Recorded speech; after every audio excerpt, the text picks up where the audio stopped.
Ako po si Dr. Renato de la Cruz, isang espesyalista sa kalusugan na may higit sa 35 taon ng karanasan sa pagtulong sa mga senior citizen sa buong Pilipinas na muling matagpuan ang kanilang lakas sigla at kalayaan.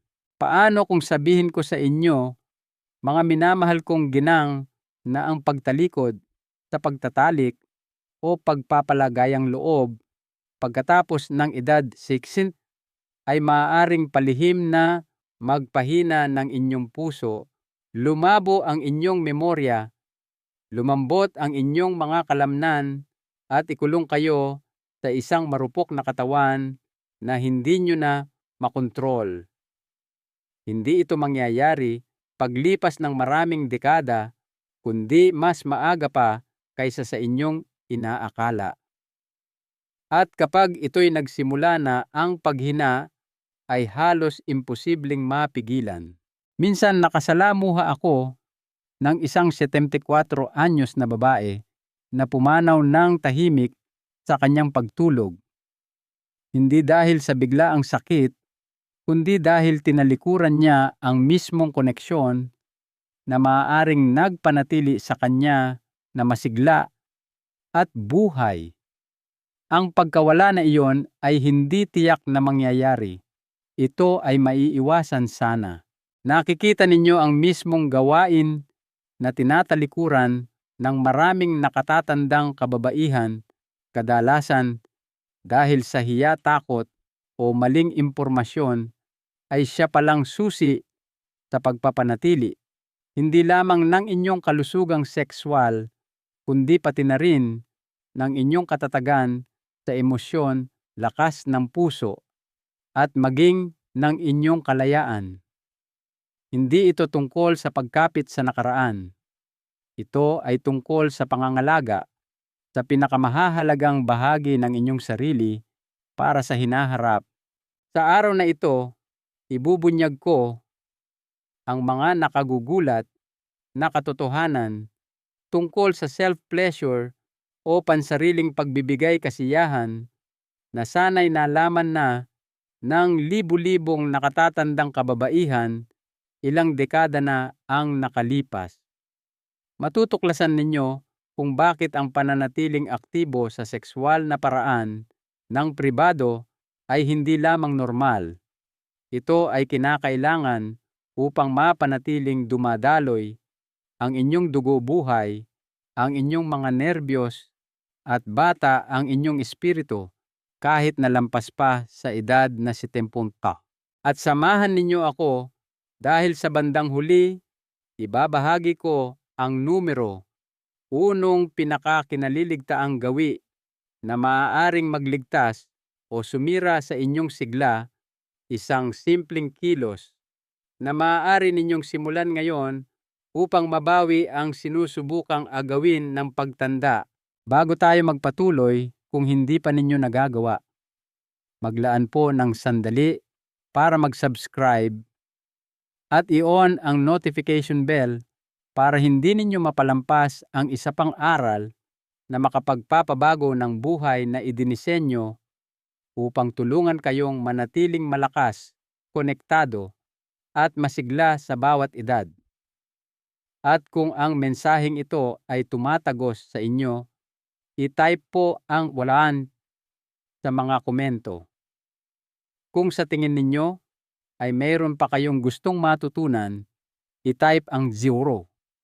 Narito ako para makinig at lumago kasama ninyo.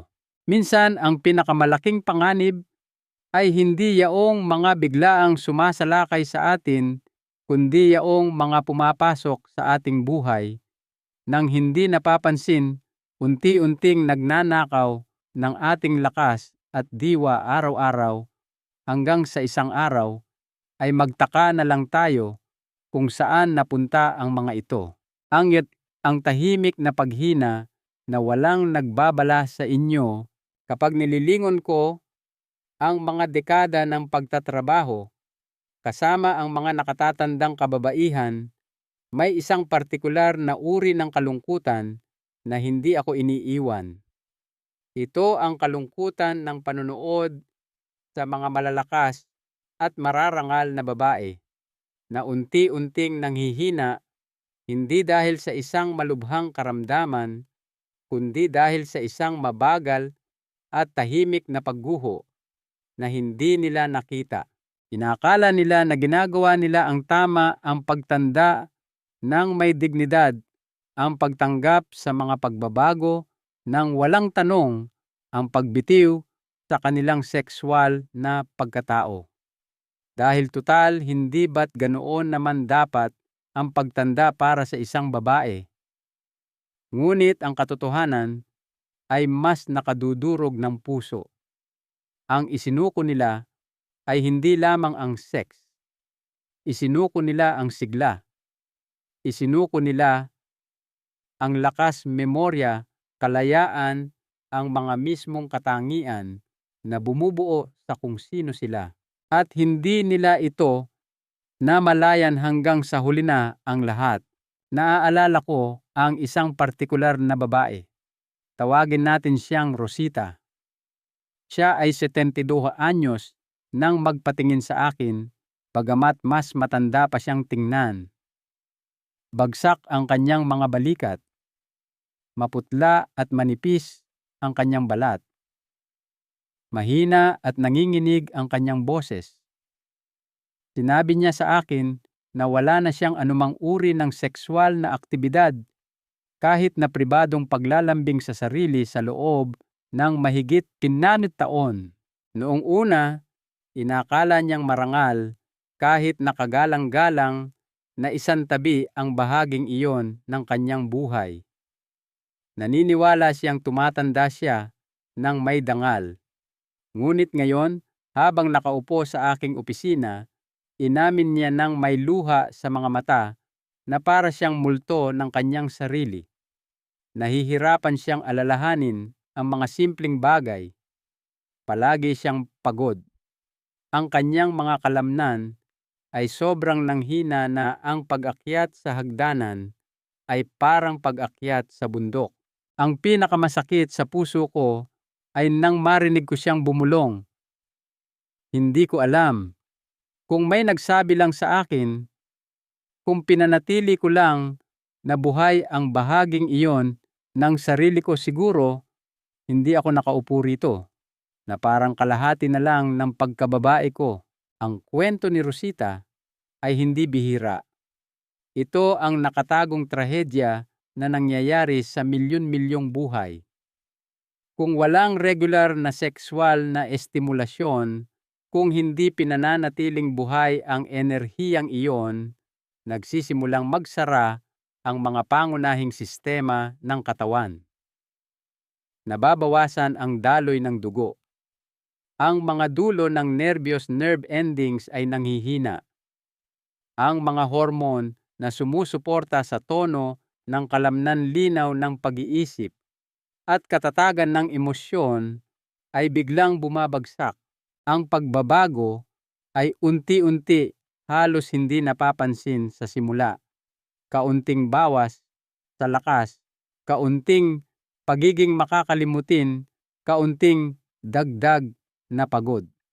Ngunit sa paglipas ng panahon, ito ay lumalaki na parang niyebeng gumugulong. At sa oras na mapansin ng isang babae kung ano ang nangyayari, ang pinsala ay malala na at nakakatakot na mahirap nang ibalik sa dati. Karamihan sa mga kababaihan ay hindi kailanman binabalaan tungkol dito. Walang umuupo sa kanila at nagsasabing, alam mo, ang pananatiling aktibo sa pagtatalik ay hindi lang tungkol sa sex. Ito ay tungkol sa kaligtasan. Sinasabi sa kanila ng lipunan na ang tunay na pagtanda ay nangangahulugan ng pagsuko sa bahaging iyon ng kanilang sarili. Ngunit, ang tunay na sigla ay nangangailangan ng kabaligtaran. Nangangailangan ito ng pag-aalaga, pag-iingat, paggalang sa koneksyong iyon. Hindi para sa karangyaan, hindi para sa pagmamataas, kundi para sa kalusugan kalayaan at buhay mismo. Kung sana'y mas maraming babae ang nakaalam ng mas maaga, kung sana'y may humila sa kanila sa gilid noong sila'y 16 o kahit 50 pa lang at nagsabing, "Huwag kang bibitaw, panatilihing buhay ang apoy kahit para lang sa iyong sarili." Ilang buhay kaya ang mas naging malakas, ilang pagsisisi ang naiwasan. Nakikita ko ito ng napakalinaw ngayon. Ngunit para sa napakarami huli na nang dumating ang aral, mayroong tahimik na labanan na nangyayari sa loob ng inyong katawan ngayon, nararamdaman nyo man ito o hindi. At mayroon kayong higit na kapangyarihan kaysa sa inyong inaakala upang baguhin ang kahihinatnan. Ngunit kailangan ninyong kumilos bago tuluyang isara ng panahon ang pinto. At kung pag-uusapan natin ang kapangyarihan, paano kung sabihin ko sa inyo na ang simpleng gawain na iniiwasan ng maraming nakatatandang kababaihan, ang mismong bagay na pinaniniwalaan nilang hindi na kinakailangan, ay siya palang susi sa pagpapanatiling buhay at masigla ng puso, utak at diwa. Manatili kayo sa akin dahil susunod ipapakita ko kung bakit ang pansariling kasiyahan ay hindi lamang tungkol sa kasiyahan. Ito ay tungkol sa pangangalaga sa inyong kinabukasan. Bakit? Ang pansariling kasiyahan ay hindi lang tungkol sa sex. Ito ay tungkol sa kaligtasan. Sa halos buong karera ko, pinanood ko ang mga kababaihan na ituring ang kanilang sexualidad na parang isang opsyonal na bahagi lamang ng kanilang pagkatao. Isang bagay na tahimik na itatabi kapag umabot na sila sa isang partikular na edad, tulad ng isang damit na hindi na kasya. Ngunit ang hindi nila namamalayan, ang labis kong hinahangad na sana'y mas maagang naituro sa mas maraming kababaihan ay ang kanilang sexualidad ay hindi kailanman tungkol lamang sa pagtatalik o kasiyahan. Ito ay isang kritikal na bahagi ng kanilang kaligtasan, kanilang lakas, at kanilang kalinawan sa pag-iisip. Ang pagkawala nito ay hindi kailanman dapat maging bahagi ng malusog na pagtanda.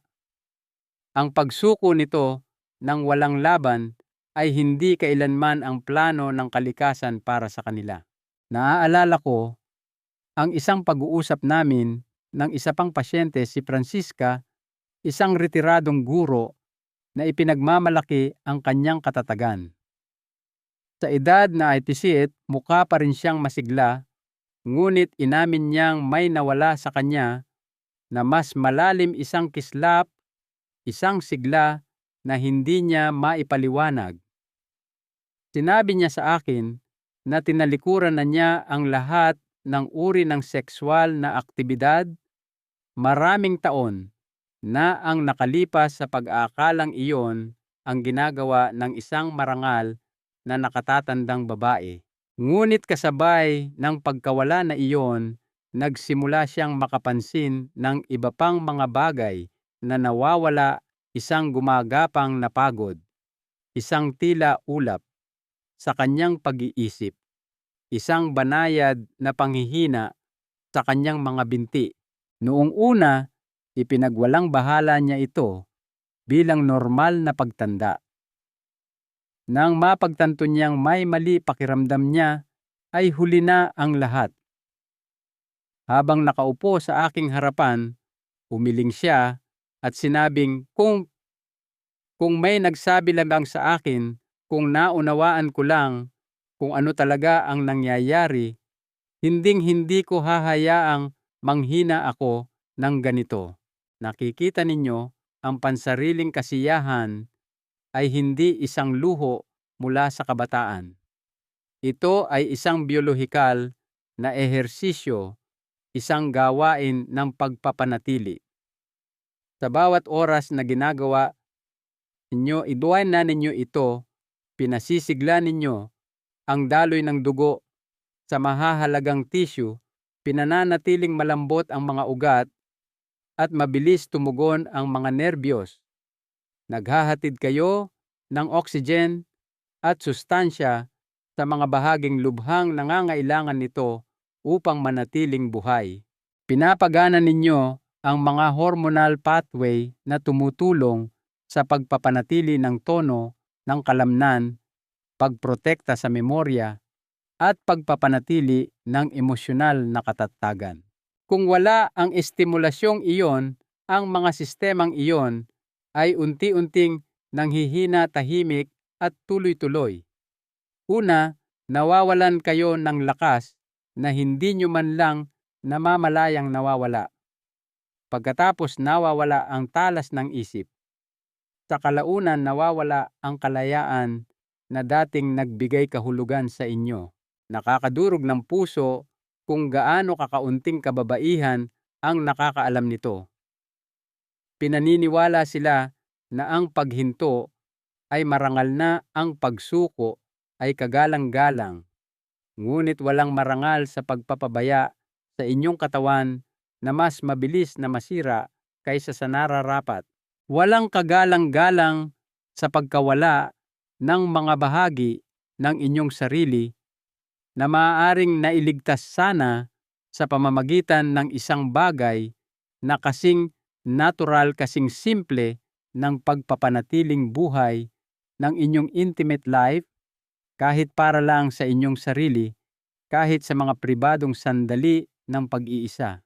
Madalas kong naiisip kung gaano sana kaiba ang buhay ni Francisca kung may humila sa kanya sa gilid noong siya'y 55 o kahit 60 at nagsabing, huwag kang susuko, manatiling konektado sa iyong katawan.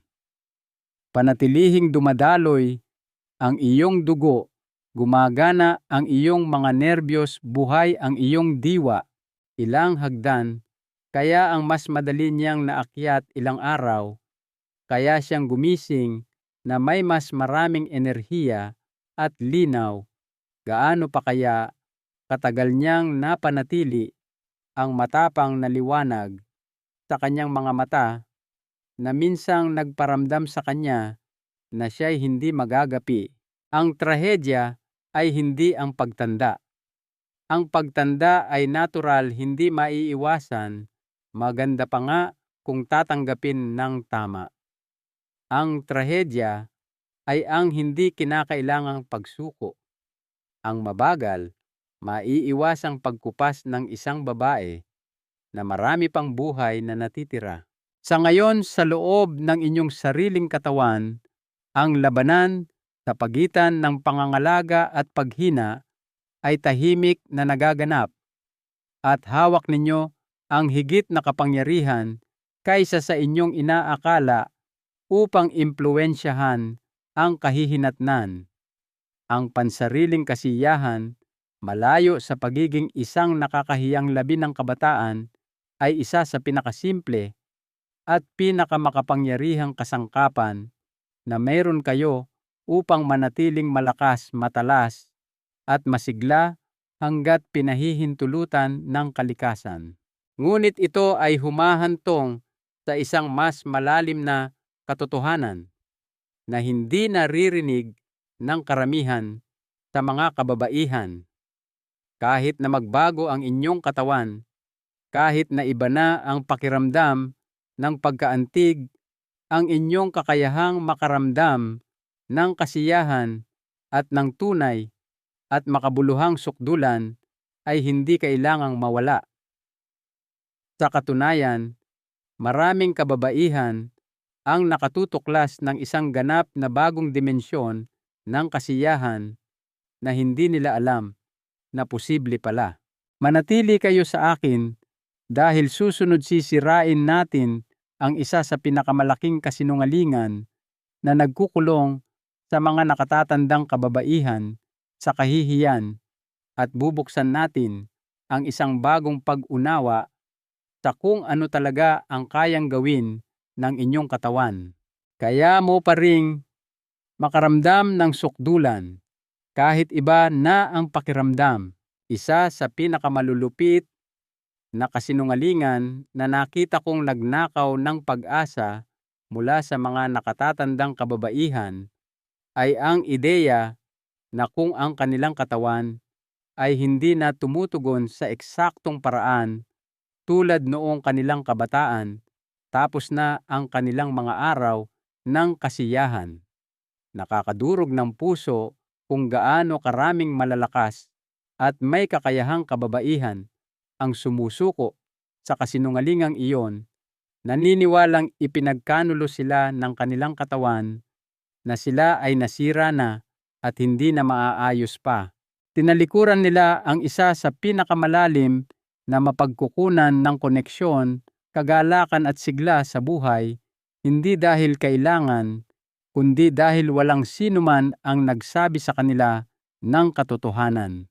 Naaalala ko, ang isang pasyente, si Helena, isang dating nurse na may mabait na puso kahit sa kanyang mga huling taon ng edad 60.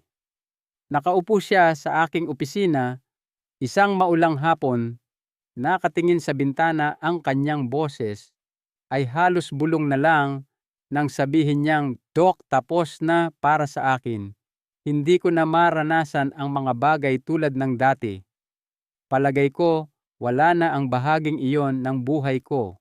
Dahan-dahan ko siyang tinanong kung may nagpaliwanag ba sa kanya na ang orgasmo o sukdulan at ang pagkaantig arousal ay dalawang magkahiwalay na proseso na ang eksaktong parehong mga tugon noong kabataan ay hindi isang rekisito para sa sukdulan na ang kanyang katawan ay meron pa ring potensyal na makaramdam ng malalim na kasiyahan. Lumingon siya at tiningnan ako na may halong hindi paniniwala at isang bagay na mas malalim, isang kirot, isang pagluluksa para sa lahat ng mga taon na ginugol niya sa pag-iisip na tapos na siya gayong sa katotohanan, siya ay nagkamali lamang ng impormasyon. Ang katotohanan, ang mga daan patungo sa kasiyahan ay nananatiling buhay ng mas matagal kaysa sa inaakala ng karamihan sa mga kababaihan. Kahit na nagbabago ang mekanismo ng katawan, kahit na ang mga dati at pamilyar na tugon ay nag-iiba, ang kakayahan para sa sukdulan ay madalas na nagpapatuloy.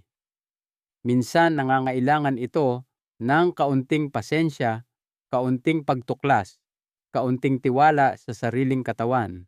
Ngunit naroroon ito, naghihintay na parang baga sa ilalim ng abo, handang muling magliyab kung maniniwala lamang kayong posible ito.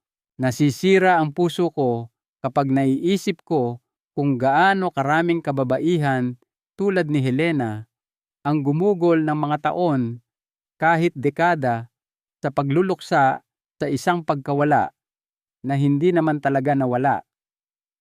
Lumayo sila sa kanilang sarili, sa kanilang mga partner, sa pagtatalik, dala-dala ang mabigat na pasanin ng hiya at pagbibitiw na hindi dapat naging kanila. Lahat dahil walang nagsabi sa kanila ng simple at nagpapalayang katotohanan, kaya mo pa, buo ka pa. Ang iyong kakayahang makaramdam, makipag-ugnayan, makaranas ng kagalakan, wala sa mga ito ang nawala. Nagbago lamang ito ng anyo. Kung nalaman lang ni Helena ng mas maaga, kung naunawaan niyang hindi niya kailangang sukatin ang kanyang pagkababae sa mga makalumang inaasahan sa sexual na tugon, gaano kaya kaiba ang naging buhay niya? Ilang sandali ng tawanan, lambingan, at pagiging malapit ang maaaring niyakap niya sa halip na itulak ang mga ito palayo sa tahimik na kahihiyan. Gaano pa kaya kasigla at kasiyasiya ang kanyang mga ginintuang taon. Ito ang dahilan kung bakit masigasig akong nagsasalita tungkol sa mga paksang ito. Dahil sa likod ng bawat tahimik na babae na sumusuko sa sarili ng maaga ay isang buhay ng mga alaala na maaari sana niyang nilikha. Isang mas mayaman, mas buong buhay na maaari sana niyang tinamasa kung nabigyan lamang siya ng tamang impormasyon, tamang paghihikayat, tamang pag-asa. Ang katawan ay nagbabago. Iyan ay hindi maiiwasan. Ngunit ang pagbabago ay hindi nangangahulugang pagkatalo. Nangangahulugan ito ng adaptasyon. Nangangahulugan ito ng pag-aaral ng mga bagong paraan upang kumonekta sa iyong sarili, upang makaranas ng kasiyahan, upang ipagdiwang ang kahangahangang katatagan na nabubuhay pa rin sa loob mo. Ang pagbibigay ng pahintulot sa iyong sarili na tuklasin ang mga bagong dimensyong ito ay hindi kahinaan. Ito ay karunungan. Ito ay katapangan. Ito ay buhay na tumatangging patahimikin. At kung sa tingin ninyo ay makapangyarihan na ang pagbawi sa inyong kasiyahan, maghintay kayo hanggang sa matuklasan ninyo kung ano ang nagagawa nito para sa inyong kalusugang emosyonal. Dahil susunod sisilipin natin ang mga nakatagong emosyonal na benepisyo ng pananatiling aktibo sa sexual na paraan at kung bakit ang pagpapabaya sa bahaging ito ng inyong sarili ay maaaring tahimik na sumira hindi lamang sa inyong kaligayahan kundi pati na rin sa inyong mismong kagustuhang mabuhay. Manatili kayo sa akin dahil ang inyong matututunan ay maaaring magbago ng paraan ng pagtingin ninyo sa inyong sarili magpakailanman. Ang emosyonal na salbabida na kalimitang nakakaligtaan ng mga nakatatandang babae, mayroong nakatagong halaga ang pagsuko sa pagtatalik na walang sino mang nagsasabi. Hindi ito nakasulat sa mga pulyeto na nakukuha ninyo mula sa inyong doktor. Hindi ito ibinubulong ng mga kaibigan. Gayunpaman, paulit-ulit ko itong nakita sa buhay ng mabubuting kababaihan na inakala na tinatanggap lamang nila ang natural na takbo ng pagtanda. Ang hindi nila namamalayan ay sa pagpapabaya nilang mawala ang kanilang intimate life, hindi lamang pisikal na kasiyahan ang nawawala sa kanila. Pinuputol nila ang isa sa pinakamalalim na emosyonal na salbabida na nagpapanatiling buhay sa diwa ng tao. Naiisip ko si Gloria, isang byuda na unang dumating sa aking opisina noong siya'y nasa unang bahagi ng kanyang edad 70. Hindi siya may sakit sa tradisyonal na paraan. Ang kanyang puso ay tumitibok pa, sapat pa ang lakas ng kanyang mga baga, ngunit may kalungkutan sa kanya, isang tila hungkag na kalidad na halos hindi kayang hawakan ng mga salita. Sinabi niya sa akin na pagkatapos pumanaw ng kanyang asawa, wala na siyang nakitang punto sa pagpapanatili ng anumang uri ng sexual na aktibidad kahit na pribado. Pakiramdam ko mali, sabi niya. Pakiramdam ko makasarili. Kaya hinayaan niyang malanta ang bahaging iyon ng kanyang sarili sa paniniwalang iyon ang marangal na gawin. Noong una hindi niya napansin ang pagbabago. Kaunting dagdag na pagod, ilang gabing hindi mapakali, kaunting bawas sa motibasyon na bumangon at harapin ang araw. Ngunit habang ang mga buwan ay naging taon, nahirapan si Gloria sa mga alon ng kalungkutan at lungkot na tila nagmumula sa kung saan. Sinubukan niya ang mga libangan, mga social club, kahit mga grupo sa simbahan, ngunit walang pumuno sa tahimik na kirot na nag-ugat ng malalim sa kanyang kalooban. Sinabi niya sa akin, isang araw, nanginginig ang boses. Akala ko ginagawa ko ang tama. Hindi ko alam na dahan-dahan ko nang pinapatay ang sarili kong ilaw.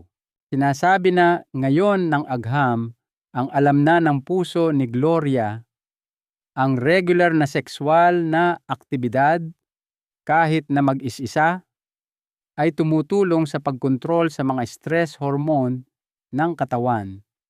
Nagpapalakas sa natural na mga kemikal na nagdudulot ng magandang pakiramdam tulad ng dopamine at oxytocin at nagtataguyod ng emosyonal na katatagan.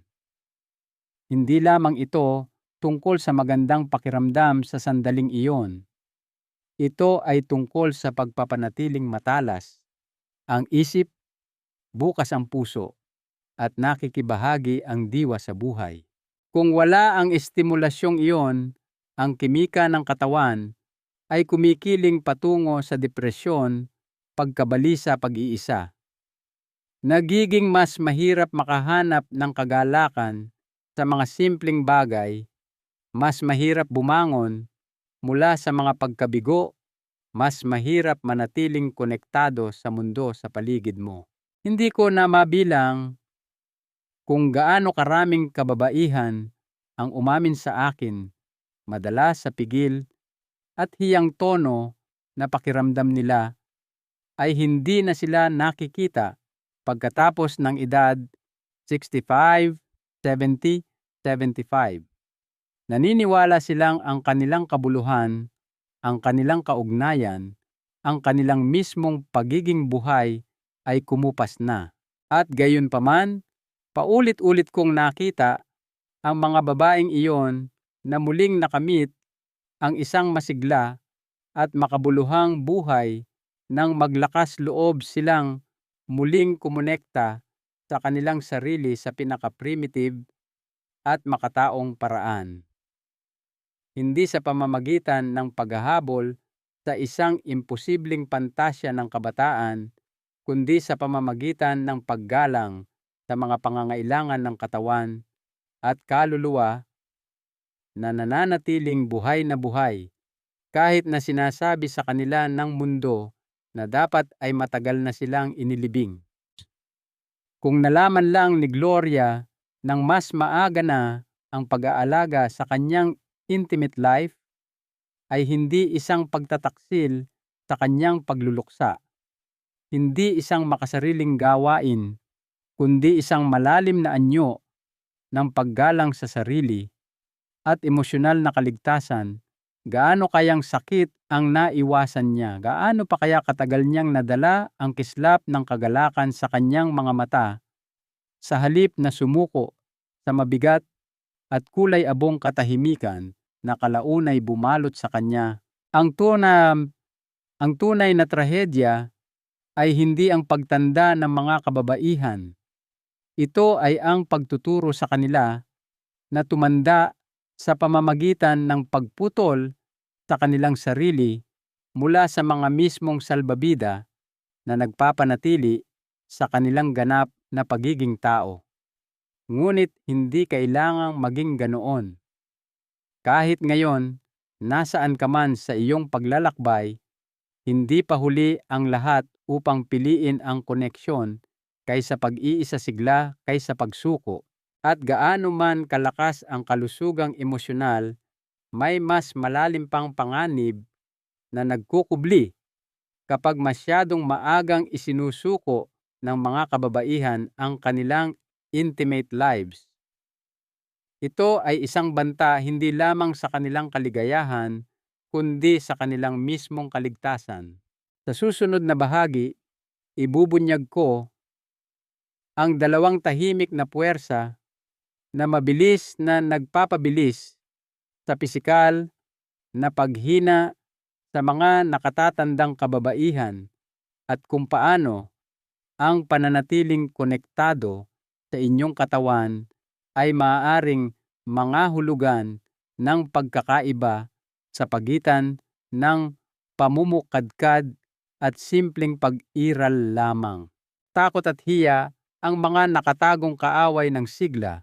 Kung mayroong isang puwersa na mas mapanira kaysa sa pagtanda mismo, ito ay ang takot. Takot sa panghuhusga, takot na makagawa ng mali, takot na maging anino na lamang ng dating ikaw. At kasama ng takot ay ang hiya, ang tahimik na magnanakaw, na nagnanakaw ng sigla ng isang babae bago pa man ito magawa ng edad. Paulit-ulit ko itong nakita sa aking pagsasanay. Hindi ang mga kulubot o ang bumabagal na metabolismo ang sumisira sa diwa ng isang babae. Ito ay ang mabigat at nakatagong pasanin ng paniniwalang hindi na siya pinahihintulutang maging isang sexual at mapagmahal na nilalang. Naiisip ko si Alicia, isang dating librarian, isang babae na nagpayaman sa mga henerasyon sa kanyang kaalaman at kabaitan. Nang una siyang magpatingin sa akin sa edad na 71, hindi lamang pisikal na sakit ng pagtanda ang kanyang nilalabanan. Dala-dala niya ang mga dekada ng hindi nasasabing kahihiyan. Habang ikinukwento niya ang kanyang istorya, inamin niyang noong nasa edad 50 siya, tahimik niyang pinasyahan na tapos na ang kanyang intimate life. Hindi dahil pinilit siya ng kanyang katawan, kundi dahil naniniwala siyang iyon ang inaasahan sa kanya. Inakala niyang ang patuloy na paghahanap ng kasiyahan kahit na mag-isa ay magmumukha siyang kaawa-awa, hangal, hindi marangal. Kaya pinatay niya ang bahaging iyon ng kanyang sarili, ikinulong ito na parang isang lumang alaala na masyadong masakit hawakan. Noong una, sinabi niya sa sarili na ayos lang. Naging abala siya. Nagboluntaryo siya. Nakatuon siya sa pagiging lola. Ngunit sa kaibuturan, isang bahagi niya ang nagsimulang umurong. Nawala ang kanyang enerhiya. Naging mas tahimik ang kanyang tawa. Ang kanyang sigasig sa buhay ay unti-unting kumupas taon-taon hanggang sa isang araw habang nakaupong mag-isa sa kanyang bahay, napagtanto niyang hindi na niya nakikilala ang babaeng naging siya. Sinabi niya sa akin habang tumutulo ang luha sa kanyang mukha, akala ko ginagawa ko ang nararapat sa isang mabuting babae. Akala ko marangal ang pagtanda ko. Pero ang totoo, pinabayaan ko ang sarili ko. Ang kwento ni Alicia ay isang masakit na paalala na ang takot at hiya ay hindi mga emosyong walang pinsala. Ang mga ito ay nakasisira.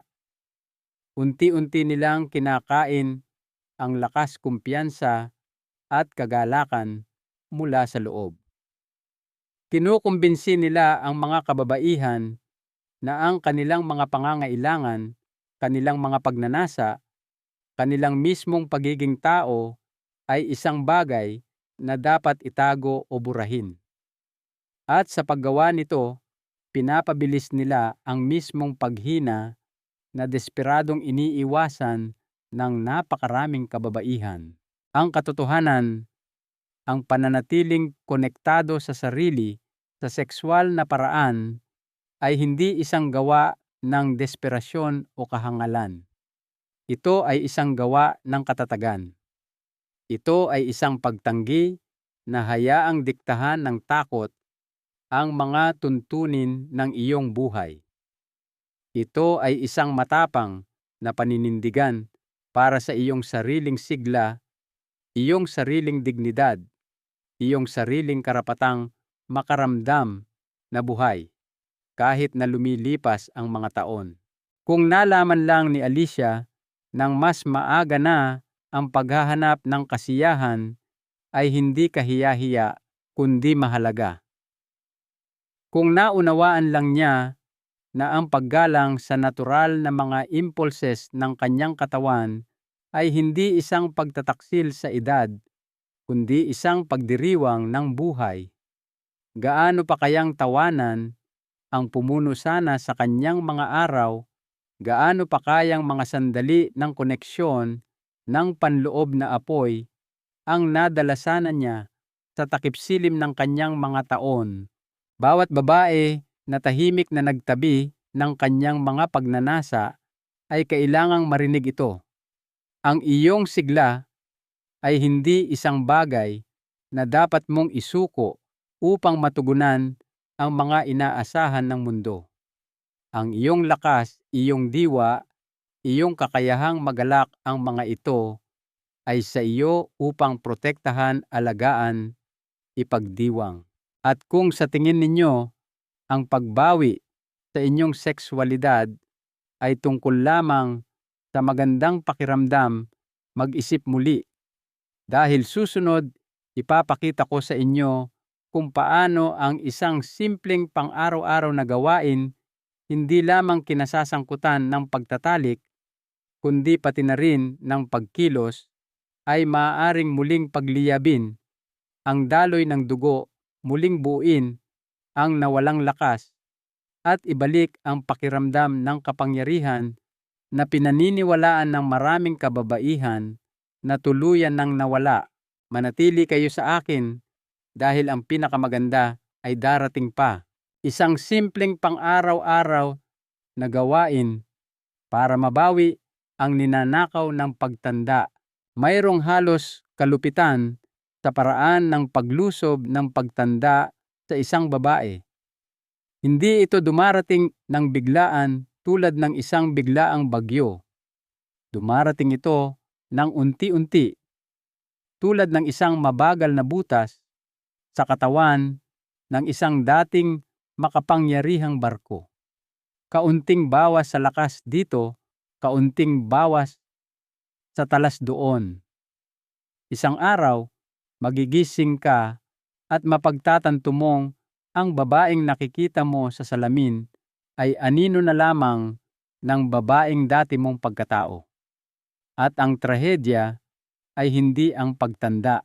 Ito ay ang katotohanang napakarami sa paghinang iyon ang maaaring napabagal na iwasan pa nga sa pamamagitan ng ilang simpleng kilos ng pang-araw-araw na pagsuway. Naiisip ko ang aking pasyente na si Susana, isang retiradong hardinera na may mga kamay na dating nag-alaga ng kagandahan at nagbigay aliw sa mga mahal sa buhay ng may pantay na lambing. Nang dumating siya sa akin sa edad na 76, hinaharap niya ang tinatawag niyang mabagal na pagsuko. Sumasakit ang kanyang mga binti pagkatapos lamang ng ilang hakbang na paglalakad. Sobrang nabawasan ang kanyang kakayahang yumuko flexibility kaya nahihirapan siya sa mga simpleng pang-araw-araw na gawain. Ang kanyang dating maliwanag na diwa ay pinadilim ng ulap ng pagkadismaya at pagbibitiw. Nang kami ay nag-usap, inamin niya ang isang bagay na madalas kong marinig. "Dok," sabi niya basag ang boses, "huminto lang ako sa pagkilos. Huminto ako sa paghawak. Huminto ako sa paggawa ng anumang nagpapaalala sa akin kung sino ako noon. Akala ko iyon ang dapat." At sa likod ng mga salitang iyon ay isang nakadudurog na katotohanan. Si Susana ay hindi natalo ng edad. Siya ay natalo ng kawalan ng pagkilos. Ang hindi alam ni Susana at ng napakaraming iba pang kababaihan ay ang katawan ay kapansin-pansing mapagpatawad kung sasalubungin mo ito sa kalahati ng daan. Kahit pagkatapos ng mga taon ng pagpapabaya, ang pinakamaliit na hakbang patungo sa muling pagkonekta ay maaaring magdulot ng malalim na pagbabago. Ang pagkilos banayad, maingat sinasadyang pagkilos, kasama ang pribadong pagtatalik kahit isang beses o 2 beses sa isang linggo, ay maaaring muling paandarin ang makina ng daloy ng dugo, muling gisingin ang mga natutulog na nerbiyos at magsenyas sa katawan na ito ay kailangan pa buhay pa. Hindi ito nangangailangan ng pagtakbo ng maraton o mabibigat na ehersisyo. Hindi ito nangangailangan ng paghahabol sa lumang imahe ng kabataan. Nangangailangan lamang ito ng pagiging tuloy-tuloy. Ilang minuto bawat araw na ginugugol sa pag-uunat, paggalaw, malalim na paghinga. Ilang minuto na ginugugol sa paghawak sa iyong sarili, hindi dahil sa desperasyon, kundi dahil sa paggalang sa katawan na nagdala sa iyo hanggang dito. Ang maliliit na gawaing ito ay nagpapadala ng isang makapangyarihang mensahe sa iyong mga kalamnan, iyong puso, iyong utak: manatiling malakas, manatiling gising, manatiling handa. Malinaw ang siyensya sa likod nito. Ang regular na pisikal na estimulasyon ay nagpapabuti sa sirkulasyon, nagpapanatili ng tono ng kalamnan, sumusuporta sa kalusugan ng mga kasukasuan, at pinananatiling aktibo ang sistema ng nerbiyos. Ang regular na sexual na aktibidad, kahit na mag-isa, ay nagpapalakas ng mga hormone na nagpoprotekta laban sa depresyon at paghina ng pag-iisip. Magkasama ang mga simpleng gawaing ito ay lumilikha ng isang pundasyon ng sigla na hindi kailanman lubos na kayang gayahin ng mga tableta at pamamaraan. Isinapuso ni Susana ang mga aral na ito. Nagsimula siya sa maliit, isang pang-araw-araw na paglalakad sa paligid ng blok, ilang magaang na pag-uunat at pagpapahintulot sa kanyang sarili na muling kumonekta sa kanyang sariling katawan sa paraang hindi niya pinangahasan sa loob ng maraming taon. Sa loob ng ilang buwan, bumalik ang kanyang enerhiya, gumanda ang kanyang kalooban, mas madalas siyang ngumiti, mas malakas siyang tumawa. Naging ayon sa kanya, mas ako ulit. At sa tuwing naiisip ko siya, nakakaramdam ako ng halo-halong pagmamalaki at kalungkutan. Pagmamalaki sa kanyang nabawi. Kalungkutan na ginugol niya ang napakaraming taon sa paniniwalang wala siyang karapatang ipaglaban ito. Kung sana'y mas maagang naunawaan ng mas maraming kababaihan na ang pagbawi sa kanilang sigla ay hindi tungkol sa kabayanihan, kundi sa mapagkumbabang pang-araw-araw na mga pagpili. Kung sana'y napagtanto nilang ang lakas ay hindi nawawala sa isang gabi, ito ay isinusuko ng paunti-unti at maaari itong bawiin sa parehong paraan. Ngunit may isa pang piraso sa palaisipang ito na nag-uugnay sa lahat. Dahil ang pananatiling malakas, pananatiling konektado, at pananatiling buhay sa bawat kahulugan ng salita ay nakasalalay sa pagkilala sa isang huling katotohanan tungkol sa tahimik na epekto ng pag-iisa at ang pambihirang kapangyarihan ng koneksyon sa pagpapagaling. Manatili kayo sa akin dahil ang inyong matutuklasan ay maaaring magbago ng kahulugan kung paano ninyo ipamumuhay ang mga darating na taon. Mga huling salita bago tayo magpatuloy. Habang nakaupo ako rito at pinagninilayan ang hindi mabilang na mga kwentong narinig ko sa paglipas ng mga taon, napagtanto kong hindi ang pagtanda ang kaaway. Ang tunay na kaaway ay ang mabagal at tahimik na pagsuko sa pag-iisa. Ang tahimik na pagpili na i-disconnecta ang iyong sarili sa iyong katawan, iyong mga pagnanasa, iyong mismong pakiramdam na ikaw ay buhay. At karamihan sa mga kababaihan sa kasamaang palad ay ginagawa ang pagpiling iyon hindi dahil gusto nila, kundi dahil naniniwala silang iyon ang inaasahan sa kanila. Walang nagsasabi sa kanila na ang mas malalim na halaga ng pagbitiw ay hindi lamang pisikal na kahinaan, kundi emosyonal na kalungkutan, isang uri ng espiritual na pagkupas na mas mahirap baligtarin kaysa sa anumang pagkawala ng kalamnan o pagkalimot. Naiisip ko si Leonor, isang pasyente na dumating sa akin sa edad na 78.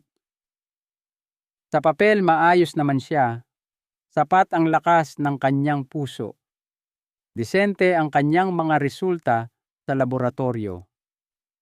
Ngunit nang maupo siya sa aking harapan, may bigat sa kanyang mga mata, isang pasanin na hindi kayang sukatin ng anumang medikal na pagsusuri.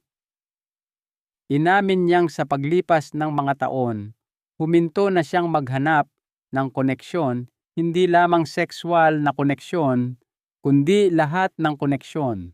Huminto na siyang makipag-ugnayan sa mga kaibigan, huminto na siyang maglaan ng oras para sa tawanan, para sa pagiging malapit, para sa haplos.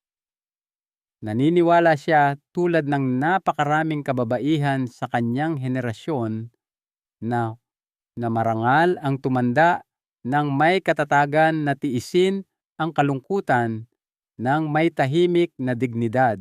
Ngunit sa loob si Leonor ay dahan-dahang namamatay sa paraang hindi kayang matukoy ng anumang stethoscope. Buhay ang kanyang katawan, ngunit ang kanyang diwa ay lumiliit araw-araw. Sinabi niya sa akin na madalas siyang umuupo sa tabi ng bintana ng maraming oras pinapanood ang pagdaan ng mundo, mas pakiramdam niya ay multo kaysa isang babae. At nang sa wakas ay sinabi niyang sana mas lumaban pa ako para manatiling konektado. Sana nalaman ko na mahalaga pala iyon. May sakit sa kanyang boses na hinding-hindi ko malilimutan. Mahalaga ito. Mas mahalaga ito kaysa sa inaakala ng karamihan sa mga kababaihan, hanggang sa pakiramdam nila ay huli na ang lahat. Ang mga tao ay hindi nilikha upang mabuhay ng nag-iisa. Ang ating mga katawan, ating mga puso, ating mga kaluluwa mismo ay nakaprogram para sa koneksyon, para sa haplos, para sa pagiging malapit, para sa pagiging nakikita at pinahahalagahan. At kapag ipinagkakait natin sa ating sarili ang mga pangunahing pangangailangang pantao na iyon, hindi tayo nito pinalalakas. Pinahihina tayo nito. Ninanakawan tayo nito hindi lamang ng kagalakan, kundi ng katatagan ng enerhiya at kagustuhang patuloy na lumaban para sa isang buo at masiglang buhay.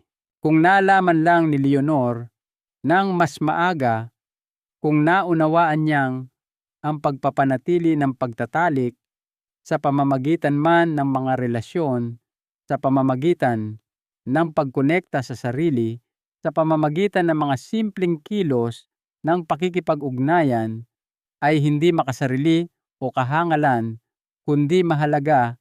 Gaano pa kayang mga taon ng tunay na pamumuhay ang natamasa sana niya? Gaano pa kayang mga paglubog ng araw ang napanood sana niya na may pusong puno ng pasasalamat sa halip na tahimik na kalungkutan? Gaano pa kayang mga sandali ng tawanan ng init ng layunin ang pumuno sana sa mga puwang na sa halip ay lumamig at naging walang laman? Ngunit narito ang katotohanan. Hindi pa huli ang lahat. Gaano man karaming taon ang lumipas, Gaano man karami ang maaaring pakiramdam ninyong nawala ang pinto patungo sa sigla sa koneksyon sa kahulugan ay bukas pa rin. Nangangailangan lamang ito ng isang hakbang, isang pagpili na muling kumonekta, na makipag-ugnayan, na parangalan ang mga bahagi ng inyong sarili na nananabik pa ring mabuhay ng lubos. Sa paglalakbay sa hinaharap, ibabahagi ko sa inyo ang nag-iisang pinakamakapangyarihang prinsipyo na natutunan ko tungkol sa pamumukadkad pagkatapos ng edad 60, 70, OT at higit pa. Isang prinsipyo na walang kinalaman sa pagtanggi sa edad o pagpapanggap na bata, at lahat ay may kinalaman sa pagyakap sa isang mas malalim at mas mayamang lakas na lalong lumalakas sa paglipas ng panahon.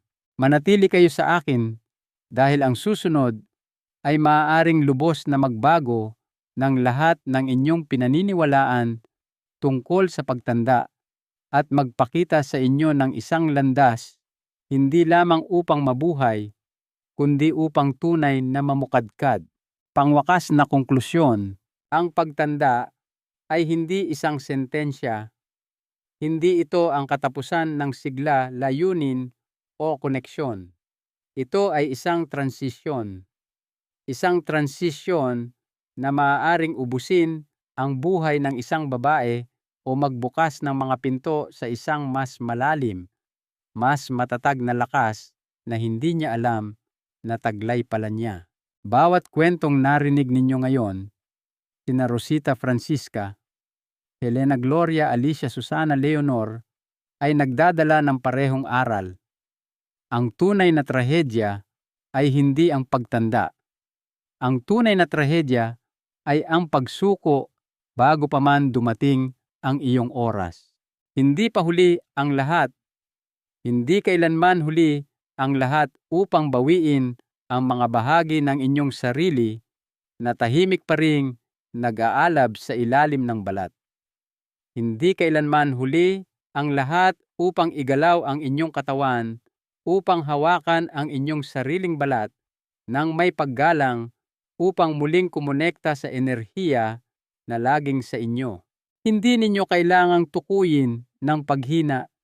Hindi ninyo kailangang tanggapin ang kalungkutan, kahinaan o pagkupas ng kagalakan bilang hindi maiiwasan.